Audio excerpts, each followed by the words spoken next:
എവിടെ ചേട്ടാ നമ്മുടെ കുളിർമ തനിമ കുളിർമ നമ്മൾ അവിടെ നോക്കുന്നില്ല. ഞങ്ങളുടെ ഏരിയ നോക്കാം, ഞങ്ങളുടെ പ്രദേശം ഞങ്ങൾ അതാ നോക്കുന്നത്.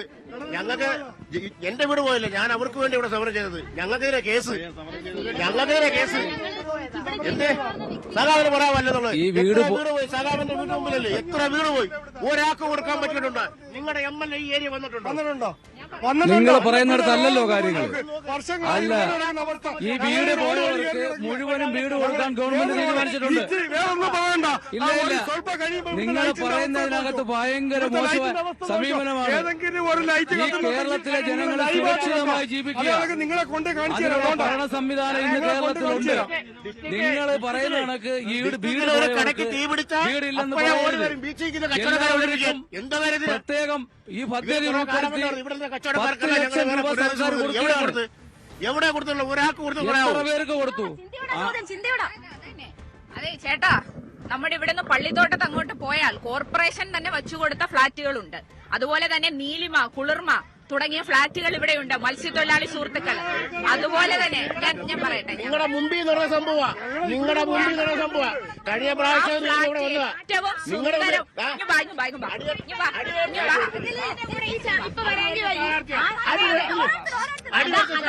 ഞാനൊരു കാര്യം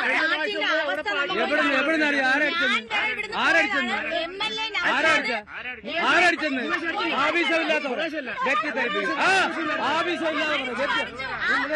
ഇയാളെ ആരടിച്ചെന്ന ചുമ്മാരി എന്റെ അടുത്ത് താമസിക്കുന്ന കൊച്ചാ. എന്റെ അടുത്ത് ആരടിച്ചെന്ന് ഇവിടെ ഒരു മനുഷ്യനും ആരെ അടിച്ചിട്ടില്ല. 9.5 വർഷം കൊണ്ട് സുഭിക്ഷമായി ആരടിച്ച് ചുമ്മാരി ആവശ്യമില്ലാത്ത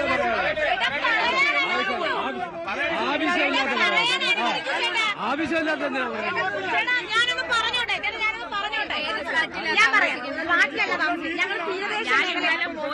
പഴയ മത്സ്യ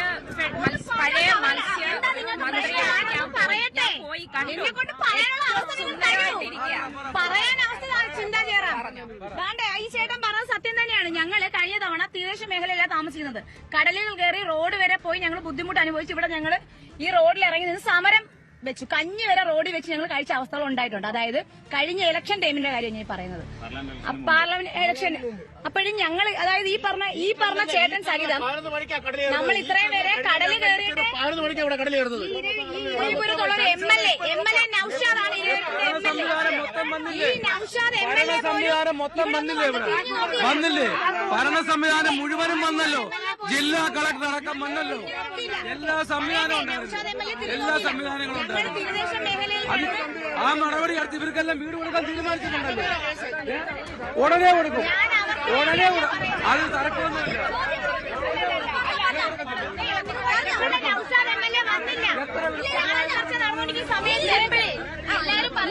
ഈ വിഷയത്തിൽ ചിന്തയുടെ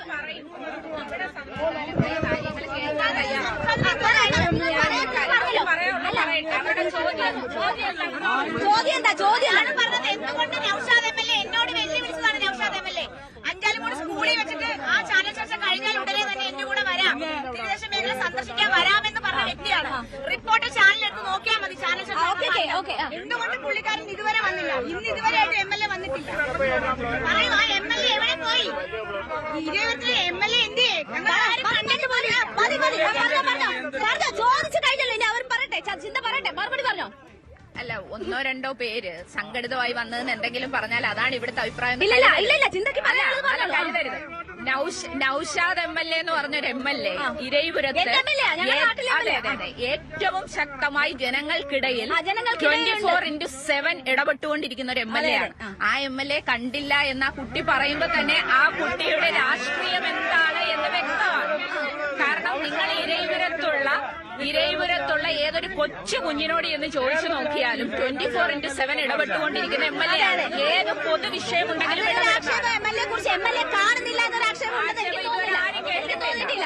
അതൊരു രാഷ്ട്രീയത്തിന്റെ ഭാഗമായി ആ കുട്ടി ഉയർത്തിപ്പിടിക്കുന്ന രാഷ്ട്രീയത്തിന്റെ ഭാഗമായി പറഞ്ഞതാണ്. അത് പറഞ്ഞതാണ്. ഇവിടുത്തെ MLA ഇവിടെ ഈ അടുത്ത കാലങ്ങളിലൊന്നും നമുക്ക് ആർക്കും കാണാൻ പറ്റിയിട്ടില്ല. ഒരു 2 വട്ടം ഈ മുകേഷിന്റെ ഒരിക്കലും അല്ല വളരെ തെറ്റായിട്ടുള്ള അഭിപ്രായമാണ് പറഞ്ഞുകൊണ്ടിരിക്കുന്നത്. ഞാൻ കഴിഞ്ഞ ദിവസം അവര് മറുപടി പറയാൻ സമ്മതിക്കണ്ടേ? അവര് മറുപടി പറയാൻ സമ്മതിക്കൂ. ചോദ്യം ചോദിച്ചല്ലോ, മറുപടി പറഞ്ഞോളൂ. ചിന്ത പറഞ്ഞോ. ഞാൻ കഴിഞ്ഞ ദിവസം മത്സ്യത്തൊഴിലാളി കുടുംബങ്ങൾക്ക് പുനരധിവാസത്തിന്റെ ഭാഗമായി നൽകിയ ഫ്ളാറ്റിൽ സഖാവ് മേഴ്സിക്കുട്ടിയമ്മയും കൊല്ലത്തിന്റെ മേയറും ഞങ്ങൾ എല്ലാവരും പോയി. സഖാവ് പ്രസന്ന ഏണസ്റ്റ് ഉൾപ്പെടെ കൊല്ലത്തിന്റെ മേയർമാർ അവിടെ ഉണ്ടായിരുന്നു. അവിടെ ഏറ്റവും സന്തുഷ്ടമായിട്ടാണ് നമ്മുടെ മത്സ്യത്തൊഴിലാളി കുടുംബാംഗങ്ങൾ ജീവിക്കുന്നത്. ഏറ്റവും ഏതൊരു ബിൽഡർമാര് പണിയുന്ന ഫ്ളാറ്റിനെ പോലും പൊതുപ്പിക്കുന്ന നിലയിലുള്ള ഏറ്റവും മികച്ച സംവിധാനമാണ്. നിങ്ങൾക്ക് തൊട്ടടുത്താണ്, പോയാൽ കാണാം. ഷെർമ ഫ്ളാറ്റ് പള്ളിത്തോട്ട മേഖലയിലുള്ളത്, നീലിമ ഫ്ളാറ്റ്, വിദ്യാധീരം പദ്ധതി. മത്സ്യത്തൊഴിലാളികളുടെ മക്കൾക്ക് പഠിക്കാൻ വേണ്ടി അവർ എത്ര വരെ പഠിച്ചാലും അവർക്ക് അതിനുള്ള സഹായം നൽകുകയാണ്. അതുപോലെ തന്നെ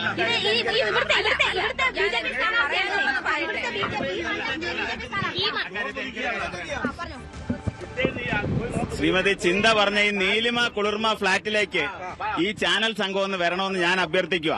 കാരണം അവിടെ ഒന്നാമത്തെ പ്രശ്നം സെപ്റ്റിക് ടാങ്ക് നിറഞ്ഞിട്ട് നടക്കാൻ വയ്യാത്ത അവസ്ഥ. അല്ല 2 ആ വീടുകൾക്കകത്ത് അടുക്കളയിലും ബാത്റൂമിലും ഉൾപ്പെടെയുള്ള ഭാഗത്ത് അടുക്കളയിലും ബാത്റൂമിലും ഉൾപ്പെടെയുള്ള ഭാഗത്ത് അതിങ്ങനെ എന്താ പറയുന്ന ചിതൽപുറ്റ് പൊഴിഞ്ഞു വീഴുന്ന കണക്ക് പൊഴിഞ്ഞു വീണോണ്ടിരിക്കുകയാണ് ആ ഫ്ളാറ്റ്. ഞാൻ ഇന്നലെ പോയി കണ്ടതാണ്.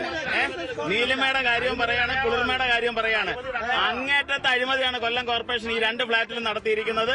മതിയായ ഡ്രെയിനേജ് സൗകര്യം ഇല്ല. അവിടുത്തെ സെപ്റ്റിക് ടാങ്ക് നിറഞ്ഞ് കവിഞ്ഞൊഴുകി ആളുകൾക്ക് ജീവിക്കാൻ പറ്റാതെ പകർച്ചവ്യാധി ഉണ്ടാകുന്ന സാഹചര്യം അവിടെ ഉണ്ടായിരിക്കുകയാണ്. നിങ്ങൾ വരാമെങ്കിൽ ഞാൻ കാണിച്ചു തരാം. അല്ല രേണുക, വളരെ ഉത്തരവാദിത്വത്തോടു കൂടി ഞാൻ പറയാണ്, ഞാൻ വരാൻ തയ്യാറാണ്. ഞങ്ങളെ നിരന്തരം പൊക്കൊണ്ടിരിക്കുന്ന സ്ഥലമാണ്, നിരന്തരം പോകുന്നതാണ്. അവിടെ യാതൊരു തരത്തിലുള്ള ഈ കുളിർമ നീലിമ ഫ്ളാറ്റിനകത്ത് യാതൊരു കുഴപ്പവുമില്ല. ഏറ്റവും മികച്ച പാവപ്പെട്ടവന് താമസിക്കാൻ അന്തസ്സായ വീട് വെച്ചു കൊടുക്കുകയല്ലേ? ഒരു ഫ്ലാറ്റിന് 10 ലക്ഷത്തി 60,000. അതിന്റെ അകത്ത് ഒരു തടിയുടെ കട്ടള കാണിച്ചു തരാൻ പറ്റുമോ? ഒരു തടിയുടെ കട്ടള കാണിച്ചു തരാം. ഒരു കഥവ്. ചേച്ചി എല്ലാരും പറയുന്നു കുളിർമ ഫ്ലാറ്റ് ആണ്, പക്ഷെ നമുക്കൊരു കുളിരും ഇല്ല ഇവിടെ. നിങ്ങൾ ഈ റോഡ് ദിവസം ഓരോരുത്തരും വണ്ടി പോവും, ആക്സിഡന്റ് പറ്റും. ചത്തോ ജീവനോടുണ്ടോ അവർക്കൊന്നും അറിയാം. ഇതിന്റെ ഇടയ്ക്ക് ഒരു ഒരു നമ്മുടെ കൗൺസിലറെ വിളിച്ചപ്പോ പറഞ്ഞെന്തറിയോ, കടൽ കയറുന്നെന്ന് പറയുമ്പോ കടലാകുമ്പോ കേറും, ആൾക്കാരാകുമ്പോ മരിക്കും, വീടാകുമ്പോ പോവും. ഇതാണ് പറഞ്ഞ ഒരു മേധാവിത്വം വഹിക്കുന്ന ഒരാള് പറഞ്ഞൊരു വാക്കാണിത്. ഇതിന്റെ ഓഡിയോ റെക്കോർഡ് വരെ നമ്മുടെ ഉണ്ട്. പറഞ്ഞ വ്യക്തികളുടെ പേര് നമ്മളിപ്പോ പറയുന്നത് സജീവ് എന്ന് പറയുന്ന കൗൺസിലർ ഞങ്ങളുടെ പറഞ്ഞ അത്